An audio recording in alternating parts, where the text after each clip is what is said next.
welcome back to my channel. My name's Georgia. I hope you're well. In today's video we are going to be doing another episode of continuing the series I'm in the middle of. I recently updated my series tracker and in doing that realised that I am in the middle of 24 series. Now I have a bit of a goal at the moment of keeping that number below 25 at all times, and I know for a fact that in the next couple of weeks I'm going to be starting some new series, so I need to get on this. I need to get it down, I need to get it below, nice and heavy below 25. This is my focus. I'm going to spend this video reading 3 books that are continuing and hopefully, for one at least, finishing up some series I'm in the middle of. My goal for the new year is to get it below 20 and to keep it below 20. That's one of my goals for 2026 because I feel like I'm struggling to sort of keep on top of all the series that I'm reading at the minute. So I want to try and get better at starting and finishing new series because I'm not loving this whole leaving it 6 months between books situation that I've got going on at the moment. So this is what we're doing. I'm going to try and wrap up a few series in this video. So I think I've already chosen the first book I'm going to read, so let me just grab it. So the first book that I'm hoping to read in this video is this one here. So this is Twisted Lies by Anna Huang. Now this is book 4 in the Twisted Love series. Now I have done all of these on audio so far on Audible and really enjoyed doing them that way. So this is the last book in that series. So this is going to be finishing up a series which I feel like is a very good start. So this one is following Christian and Stella. Now all 4 of these books follow a girl from the friendship group. So there's a group of 4 girls and each of them gets a story. So we've met all the characters as we've sort of gone through them anyway. So Stella is the last girl in this group to sort of be partnered up and to sort of find love. And then Christian we met in book 1. It might have been book 2 actually. I think it was book 2. It was either book 1 or book 2, but we met Christian really early on and he's sort of just been this sort of mystery character in the background for a while. So Christian is actually he actually owns the apartment that Stella's currently living in, if I remember correctly. It's been a while since I read the last one. Stella's sort of like really famous on social media. She's got a lot of like followers and a lot of internet presence. And then Christian is sort of this like really mysterious guy, always suited and booted. Nobody really knows what he's doing, what he's like about. So I will just quickly read you the back. So, charming, deadly and smart enough to hide it, Christian Harper is a monster dressed in a perfectly tailored suit of a gentleman. He has little use for morals and even less use for love, but he can't deny the strange pull he feels towards a woman living just one floor below him. When the opportunity to get closer to her arises, he breaks his own rules to offer her a deal she can't refuse. Every monster has their weakness. She's his. His obsession, his addiction, his only exception. Sweet, shy and introverted despite her social media fame, Stella is a romantic who keeps her heart in a cage. Between her 2 jobs, she has little time or desire for a relationship. But when a threat from her past drives her into the arms and house of the most dangerous man she's ever met, she's tempted to let herself feel something for the first time in a long time. Because despite Christian's cold nature, he makes her feel everything when she's with him. Passionate, protected, truly wanted. Theirs is a love twisted with secrets and tainted by lies, and when the truths are finally revealed, they could shatter everything. So I'm really intrigued by this one. Like I say, it is the last one, and I'm a little bit sad to see the series go. I've really enjoyed this series as a whole. I really liked book 1. I didn't love book 2. I wasn't a big fan of that one at all, really, but book 3 I absolutely loved. So I have high hopes for this one as well. I'm hoping this one is good. It sounds like a lot of fun. It's definitely a chunky one. I would say this is probably the biggest one in the series, but I am going to be audioing it for the most part, so. This is going to be a book 1 for this video. I'm really looking forward to getting into this one. It's going to be a lot of fun. I'm very intrigued to see what Stella's sort of dark and dirty secrets are because so far she's been sort of quite quiet and I'm intrigued. I can't really remember if there's anything big that happened at the end of the last book that sort of triggers anything for this. I'm looking forward to this one, so let's get into book 1 of this here video. Let's jump into Twisted Lies by Anna Huang. So I am a good chunk of the way through this book. I am sort of doing it on audio, but I do keep picking it up occasionally as well. It says I've got 5 hours and 11 minutes left on the audio, but I do listen to it on 1.8 speed. So that kind of explains why I get through them quite quickly. But I am on chapter 19, so I'm here. I'd say it's about a third of the way through, maybe just over a third of the way. I'm really enjoying this one. It's a really fun setup. So we are following our main character Stella. Now Stella has this really big online presence. She does sort of a lot of stylist fashion sort of content on, I want to say her main platform is Instagram. So she's going for this really big job. She's got a lot of sort of personal things that she's having to take care of and fund, and she's sort of struggling for money, and then in trying to find a new sort of partnership and a new job, she actually ends up losing her old one. So now not only can she not afford all these personal payments that she's got to make, but she also can't really afford her rent. Now Christian is the owner of her apartment complex. Like, he owns a security company, but he is also sort of like very mysterious. There's definitely a lot more to his business that he doesn't really talk about. So we have this sort of very polar opposite personality sort of situation. They have known each other for a while.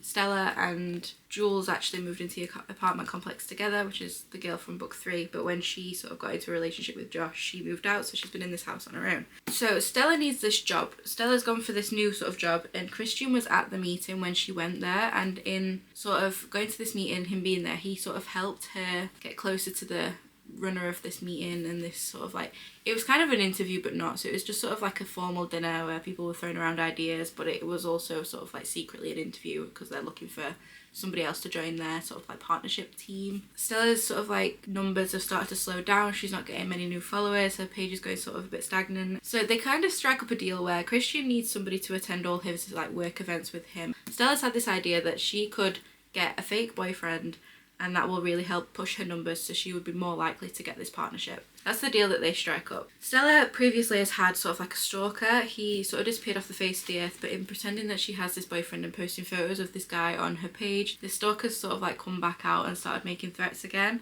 She's had to end up telling Christian because he's actually managed to break into her house and things like that. We have this very big sort of protection side from Christian. I mean, he runs his own security firm anyway, so if anyone was to find out that she had a stalker and anything had happened to her, it would look really bad on him and his company, because he's meant to be the owner of this big security company, and if he can't keep his girlfriend safe, then like, what's he doing? So that's where we're at the minute. I'm really enjoying it. We haven't really had much of a romance yet. They are still sort of avoiding each other as much as possible, only sort of being close to each other for these events.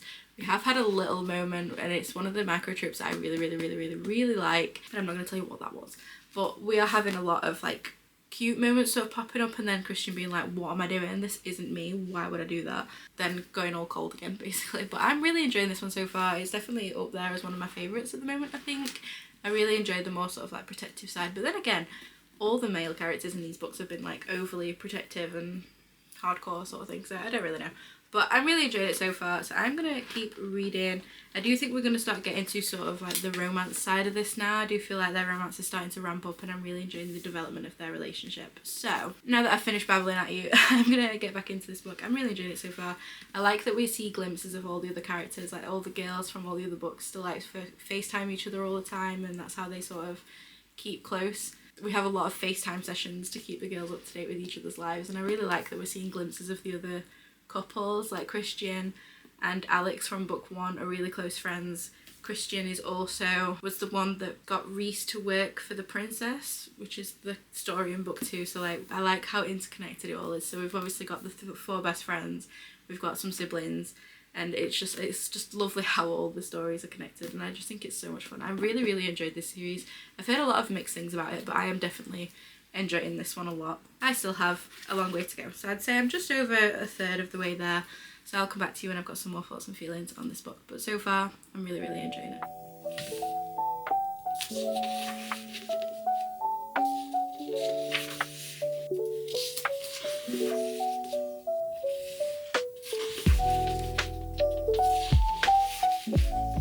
Okay, so I have just finished Twisted Lies by Anna Huang. Now, I have really enjoyed this one. I have audioed it for the most part. I've done the majority of it on audio, I will admit. But I really enjoyed this series. I really enjoyed this book. So this book, like I said at the beginning, follows Stella and Christian and sort of like their relationship from just sort of living in the same apartment building all the way through to sort of like a relationship of convenience forward onto them actually falling for each other. So we follow Stella and sort of like her family dramas. Now, all of these books do have some sort of like difficult topic running throughout them. So in this one, we have a lot of the family pressures, which we've seen a bit of in previous books anyway. Stella comes from sort of like a really strict family. At their family meals, they all sit around the table and sort of brag about their biggest accomplishment, and like all of her family are really high up in sort of like either finance or law, or they all have these really big high-end jobs, and Stella's really into fashion and her family just don't really understand that. So her life has always been this big competition. And then we have Christian, who runs this really high-end security firm and has like quite a lot of hands in different pies towards like not necessarily legal things. I really enjoyed this one. I really enjoyed the progression. So they strike up this like sort of relationship of convenience, and then that sort of very quickly becomes more, and there's sort of all these feelings that are developed and all of that. In this one, we do have a lot of the sort of like obsessive behaviour. So Stella has a stalker anyway, and then on top of that, there is then a lot of obsessive behaviour from Christian. Now, he has become a bit sort of like obsessed and just taken aback by her because he doesn't believe in love, he doesn't believe in all this sort of like mushy romance stuff, but he feels a lot of that with her, and it becomes sort of this compulsive obsessive behaviour.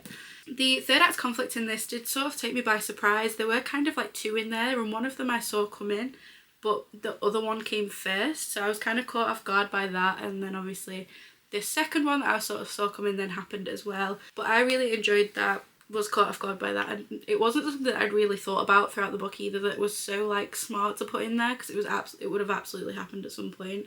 I wouldn't say it's my favourite in the series, but it also isn't my least favourite in the series either. I have really enjoyed it overall, though I just wasn't a massive fan of book 2, but the rest I have really enjoyed. That is one series completed in this video, which I am very proud of. Book 1 down, one series complete. I have already decided what I'm going to pick up next, so let's quickly talk about that now. So the next book I'm going to pick up is The Frontrunner by Elsie Silver. This is book 3 in the Gold Rush Ranch series by this author.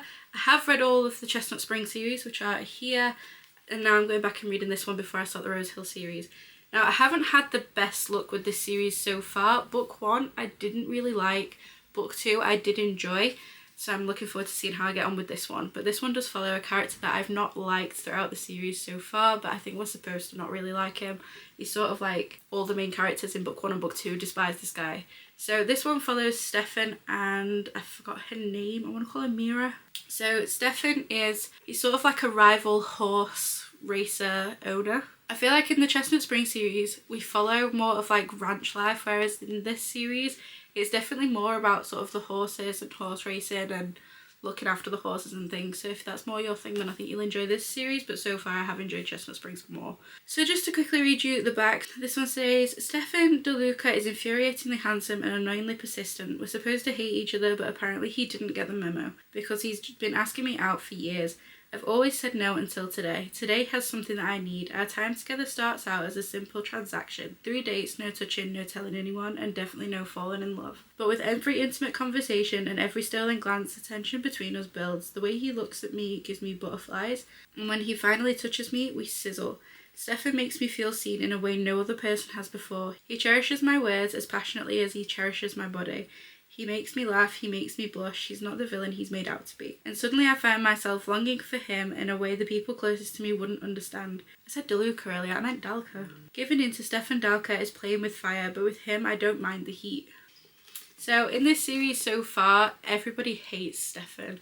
So it follows Stefan, and then Mira is the vet. It's Gold Rush Ranch's sort of like on-site vet, but she's also pretty much the only vet in this town, which I want to say is Ruby Creek. As the back suggests, it's going to be like a bit of a fake dating, but I'm also intrigued to see how it goes with this sort of like hatred towards this character in all the books so far, and how that sort of pans out for Mira, because she's also really close friends with Billy and Violet, which are the two girls in the first 2 books. So I'm definitely intrigued to see how this plays out. Like I said, I haven't had the best luck with this series so far. I'm not particularly loving it. I want to say book 1 I rated 3, and book 2 I rated 4 maybe. So I'm intrigued to see how I feel about this one. It's really short, really sort of snappy. It is only 321 pages, so I do think we will fly through this one, but I'm looking forward to seeing how sort of Stefan's character develops, and I'm sure we will come to love him by the end of this book, because he's been a bit of a dick so far, if I'm honest. So I'm going to stop rambling on. I'm going to jump into this book, and I'll be back to you when I've got some thoughts and feelings on this one. I love a country romance, so I'm really hoping to enjoy this, and I think we'll get a lot more of like sort of horse behaviour and like looking after horses and all that sort of stuff, and more of the sort of vet side of it, because like I said, main character Mira is a vet, so I'm looking forward to this one. We'll see how the fake dating goes, and we'll see how the third act conflict goes, because I feel like the third act conflict in this one has a lot of potential to really piss me off. I'll be back to you when I've got some thoughts and feelings on this book.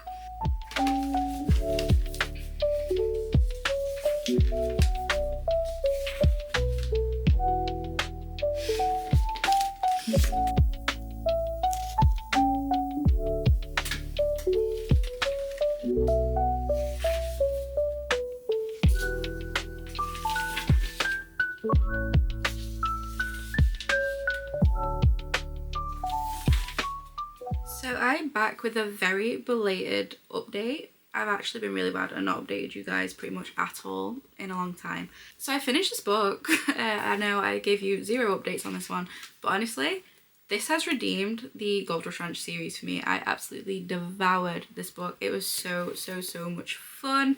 So this one follows our main character Stefan and our main female character Mira. Now Mira is the sort of like vet for pretty much the whole town, but she's based at Gold Rush Ranch. And then we have our main male character Stefan. Now Stefan we don't like. Up until this point everybody hates him. He's a horrible person. He does some questionable things. And in this book we have their story. So basically, just to give you a bit of background about this book, so we have a lot of like sort of horse loss conversation in this. So what brings our two characters together, there is a baby horse in need of a mum at Gold Rush Ranch, and there is a mum horse who's just lost their baby at Stefan's ranch. So they sort of strike up this deal that they will use his mum horse and their baby horse to sort of like save both horses. So we have a lot of contact between Mira, the vet who's constantly checking on the babies, and Stefan, who is obviously looking after these horses because he manages to get the side of the deal where the horse is based at his ranch. So that's the sort of setup that we have here. I think it was a really interesting way of doing it. I'd say with Gold Rush Ranch we're definitely more focused on sort of like the horses and that side of things rather than like Chestnut Springs, where we're more focused on actual ranch life and just sort of like relationships but living on a ranch, if that makes sense. So this one's definitely more focused around horses and racing and that sort of thing, but obviously still have this amazing set of romances throughout the stories. But I loved this one. So I've had quite mixed feelings about the Gold Rush Ranch series so far. I wasn't a massive fan of book one. I didn't love book two, but I did enjoy it. I loved this one. I love this one so much. I think it was so much fun. I don't know, I'm just thinking maybe I read the first one at the wrong time because I love Elsie Silver's writing and I've loved every book I've read since then. I think maybe I was just getting off on the wrong foot with that series, but I absolutely love this. The spice was spicy. It was so much fun. The story and sort of like the development of their relationship was incredible. I loved that so much. I loved the sort of like forbidden element of it. She knew how her friends would feel about this relationship. I love the family element as well and how they sort of bond with the families, and I think it's so much fun. Now I do have one thing, and I think this is the only reason, and that sounds so stupid, but I think it's the only reason that I didn't rate this book 5 stars, and his name for her is Kitten. No. Just no. Like, no, I hate it. I hate it so much. Like, just stop that immediately. I really don't like it. So that I didn't love. That didn't sit right with me. I didn't enjoy that bit at all. But the rest of this book I absolutely loved. I enjoyed it so much. I really liked the full circle moment we had as well, and like the development with families. I can't really tell you without spoiling it, but like it just had such an amazing full circle moment from like book 1 to this book, and it was incredible. I loved it so much. So I've decided to rate this book a 4.5. Like I say, it was so close to being a 5 star. There were just a few little things that I was just like, oh, I just really can't. I don't like that. So I am going to settle on a 4.5 for this. I loved it so much. It was so much fun. I devoured it. I loved it so much. I literally read it in like 2 sittings. Another book down, second book in this video done. I have now finished The Frontrunner by Elsie Silver. So just one book left in this series. I'm getting there very fast. So yeah. The next book that I would like to pick up in this video is Nightbane by Alex Astor. Now I do have this on audio as well, so I am going to do a bit of a mix of physically reading and reading this one on audio. So it's on BookBeat. For those of you who have BookBeat, both books 1 and 2 have been on there so far. I don't actually know if book 3 is on there or not, but I'm going to read this one. So this one follows on from Lightlark by this author, so it's book 2 in the Lightlark series. Can't really tell you much about this one without ruining book 1. So I'll tell you a little bit about book 1 before I start reading it. It's basically a bit of a trials based book. There's sort of like different rulers for different parts of the Lightlark Island and the Newland and things, and basically each sort of group of people, so there's like Nightshades, there's Wildlings, there's Sunlings, Starlings, all different sort of groups of people, and each of those people have a curse. Now every 100 years this island sort of appears. They have this sort of like battle, and the person who wins basically gets to destroy the curses for their people. So this book I'm pretty sure is going to be following straight on to the back of that. The ending of that book is very eventful. There's so many twists and turns and so much betrayal, so I'm really looking forward to seeing how this sort of like goes going forward. I'm going to jump straight into this. I think this one's going to be a lot of fun. I'm really intrigued to see sort of what happens from here. We do have a bit of like a love triangle situation in book 1, so I'm intrigued to see how that develops in here as well. So we're going to jump straight into Nightbane by Alex Astor, and this is going to be our third and final book for this video. So I will be back to you when I have some sort of thoughts that I can share, because obviously this is the second book and I don't want to give you guys any spoilers, but like I say, I will be doing a mix of audio and physical reading. So I'm going to stop rambling on and I'm going to jump straight into this book. I am very excited to see what's happening with this series, so let's go.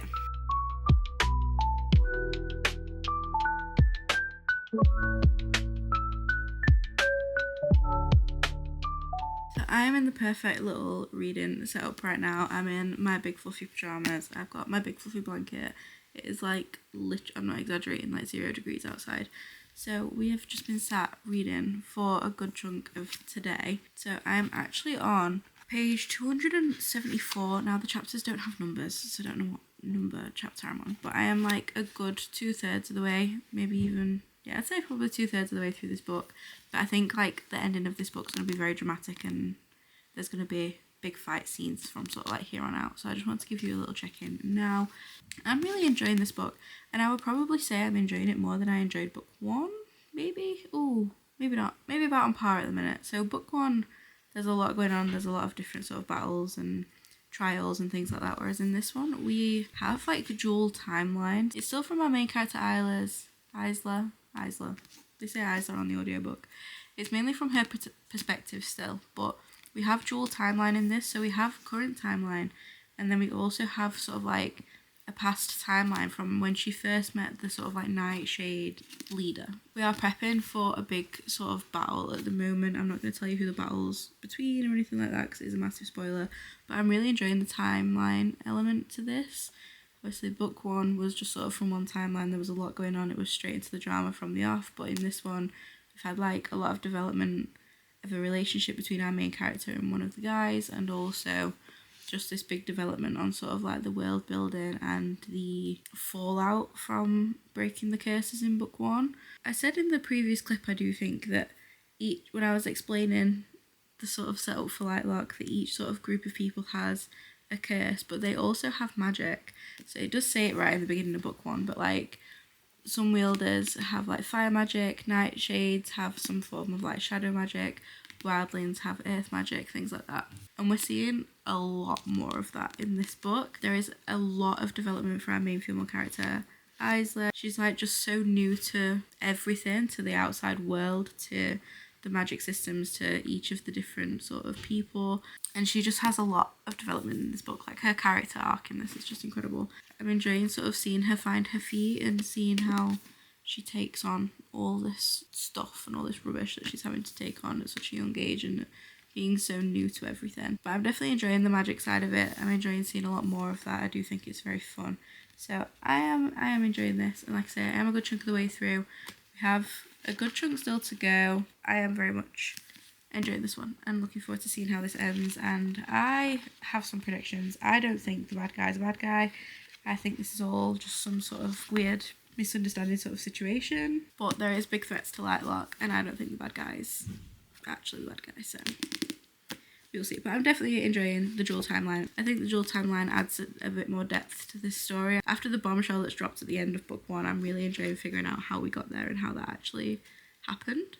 I'm looking forward to learning some more about the past. So far, I'm definitely enjoying it. I think it's an interesting book, so I will give you my final thoughts and feelings when I finish this. So let's get straight back into it.